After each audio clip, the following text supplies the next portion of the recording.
Welcome to Subramani.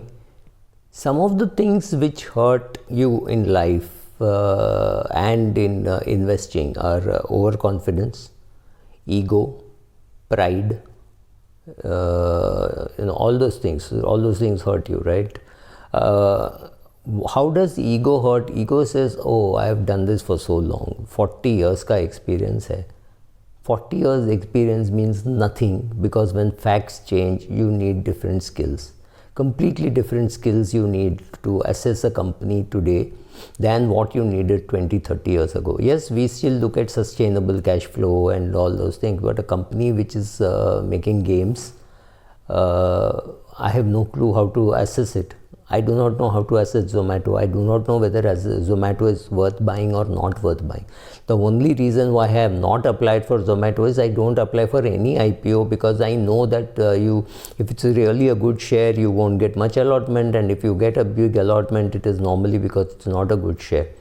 So I remember applying in HDFC Mutual Fund, HDFC Life and all, because as an HDFC shareholder, every folio I got some 800 shares or something like that, and therefore I applied. Otherwise, other than that, I don't normally apply at NFOs. I wait for the market to look at the price. There is no tearing hurry in which to buy shares. You will always get a lot of time to buy the share. You may, instead of buying at 300, you may buy it at 350. But ultimately, if you're going to sell it at 15,000, doesn't really matter whether you bought it at 300 or 350. The problem with ego is, once you buy, you take a very rigid stand saying this is the best share. So that is another problem, which to me is not sustainable, because it's very important that you don't take a rigid stand. When you buy a share, you buy it saying, okay, I am in this market today, which is such a huge bull market. It's not a great time to be investing, so let me just trade. So you buy a share at 160 and you think it should reach a price of 200, but 185, 190, you book some profits and you say, let me take the profits. Or even worse, you buy it at 160, then you watch it at 144, then you say, okay, 10% is the limit that I had, because this is a trading portfolio, I will sell. Or 120 price you see and say, okay, in my investing portfolio I have a 25% stop loss, so I will sell, because the market is trying to tell you something which you don't understand. That is, your overconfidence and ego should be crushed, and listen to the market. Listening to the market is very important. I'm not even saying, there is a common phrase which say, Bhav Bhagwan hai. I'm not even getting into that. Sometimes the market is ridiculously wrong. There is something called efficient market hypothesis, and sometimes it can be ridiculously wrong. It can terribly overvalue a company and terribly undervalue a company. Both those things will happen. You should be there to take benefit of that. For example, Tata Power at 30 was a great buy. BHEL at 22 was a great buy. This was just hammered down. The hell was hammered out of it, right? So yes, then 20 becomes 60, you decide to take a call and say, okay, I'll sell it. 30 becomes 120, you say, oh boss, this is not sustainable. 1 year I've got this much, let me take my profit. That's a different thing. But you need to take your stop losses. How do you conquer your ego and overconfidence? Is simply by creating a smallish team.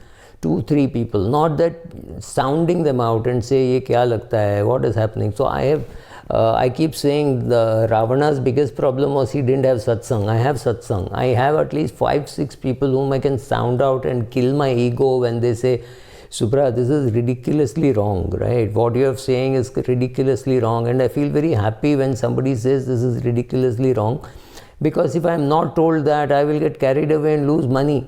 It is better to kill your ego and protect your money rather than protect your ego and kill your money. It is as simple as that. It is necessary to kill your overconfidence and ego by simple tasks. You also need to know that you will get passionate about equity shares. There is no doubt about that. I bought a share in 1986 and still holding. I will be passionate about it. I will not listen to the market. I will not listen to the fact, oh God, this is the end of a bull run in sugar, so let us get out of sugar and get into something else. Yes, it is possible, but I may rationalize and say it's okay, they're paying dividend, it is a dividend yield, and things like that. But if you have somebody whom you can sound out, like Warren Buffett needs a Charlie Munger, all of us need somebody whom we can sound out to manage our ego and overconfidence and say, oh, this is not a company which will do badly ever. I've held this for 40 years. Nothing is true. You always get fresh information saying this is not true, right? And information can come from anywhere. For example, I have a friend, not been in touch for a long time, but he used to export garments, and he had many manufacturing units from whom he would buy. He was just a trader. So when he went to a garment manufacturer, that garment manufacturer would say, I can make 300 shirts a day or 3,000 shirts a day. It doesn't really matter. So this guy could have a look at his size, at the number of people who are there, at whether they were smiling or crying or things like that, and decide how many shirts he could make. And there were times when he would get a little suspicious and he would say, let's have chai. So when you got the chai, he would look at that boy very clearly, and then he would just, after the meeting was over, he would go to the chai wala and ask him how many cups of tea does he buy. Does he buy every day? Does he pay on time? Right? So all these things. Does he have a good vendor relationship? How many cups of tea? All this, for him, all this was important to know how many shirts he would actually make. He was not going to ask him, show me how many of cloth you buy, to whom all are you supplying, show me invoices. He would never ever do this. And with this, he would be able to reconcile and say, this guy can't give me 2 lakh shirts next month. He is bluffing. So he would then make other arrangements because he had to please his customer. So he would make other arrangements as a standby and say, okay, I'll procure 40,000 from here, 30,000 from here, and then depend on this guy for 1 lakh shirts. And it would always turn out to be right. And this guy would call up and say, sir, I can't provide 2 lakh shirts. I can provide only 1 lakh shirts or scarves or whatever. So then you realize that it's not about what you're hearing, it's about the question of what you're interpreting, right? So your ego and confidence or overconfidence prevent you from even hearing. So unless you have a set of people whom you respect, now what happens is, for somebody like me, because I've actually spent 40 years in the market, it is very easy for me to say, ye to bachcha hai, he doesn't know anything. But most of my learning in the last 10 years would have come from people much younger than me. Because these are the kids who sit with the balance sheet on a day-to-day basis the way I used to sit maybe 30 years ago, right? So today, I need to depend on those people. If I need to learn swimming, I need to depend on a 25-year-old coach. If I need to do gymming, I need to depend on a 28-year-old coach. That is from there that learning will happen. Similarly, even while investing, when I look at a company which is in gaming or things like that, I have no clue what they do, how they make money, what product they make, how they sell, what is the skill level of each of the persons, how they make, how they deliver, how they get payment, is there a leakage? I can't understand. I'm the old economy guy. I know, अच्छा इतना bag cement बना, राजस्थान में ये rate है, गुजरात में ये rate है, महाराष्ट्र में ये रेट है, मल्टीप्लाई किया इतना EPS. That was easy for me to understand. I can't understand the Reliance balance sheet today.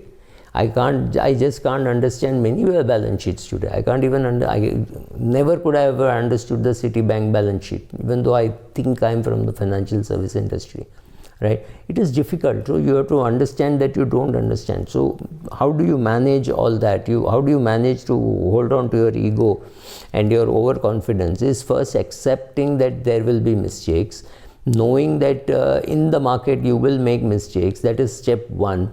And second is to have very quick stop losses. I have very quick stop losses, whether I'm trading or whether I'm investing, right? So it helps to realize that you made a mistake. It also helps that I don't mind buying a share on the way up. If I bought it at 30, I buy it at 30, I buy it at 40, buy it at 60, buy it at 80, buy it at 120. If I think the share price is going to reach 200, like say Tata Power, I bought it at 30, I bought it at 52, I bought it at 60, I bought it at 70. I sold some at 130 or 129 and bought it back at 119, 120. Ultimately, if I think I'm going to sell it at 200, it doesn't matter that I buy only at 30. Right? You go and buy 100 shares at 30, it is not going to help you at all. So you buy 1000 at 30 and then 50 and then 60. So you may end up having 5,000, 10,000 shares And so buying in a rising market, selling in a falling market, or buying in a falling market, all this you can do. For example, in commodities, let's say EID Parry, it was a good sell at 440, 450. I sold at 445 or 446. Then it went up to 470. Then it came down, so then I sold again at 440, 430, 420 or 425, but I sold, right? So will I buy it back? Maybe I'll buy it back at 320, 330. I will wait for a longish longish wait, because if the sugar cycle is ending, or people are calling the bluff on EID Parry not being a sugar company but being more a holding company for Coromandel, yes, the price will fall, and the price at some stage the price will turn. So I am very happy that I've sold at least somewhere near the top. Again, the range, you can't say I will sell at 440. When you see 440 on a day when I want to sell at 440, I put it 450, 455, 400 and whatever the market limit will allow me, and I put at 440. In the worst case scenario, only the 440 share will get sold, but even the 400 and sometimes the 445 could get sold, sometimes 450 could get sold. So you always play for a range. That again helps you control your ego and your overconfidence, saying, oh, I don't say I buy the share at 30, I will sell it at 120. Keep a range of EPS, keep a range of PE, and say, okay, I think this is at the higher end of the PE. The EPS is very good, this is the higher end of the PE, this is a great time to be selling, at least partially. Doing all this is important, because if you kill your ego, you will protect your money. It is better to protect your money and kill your ego rather than protect your ego and kill your money. Thank you.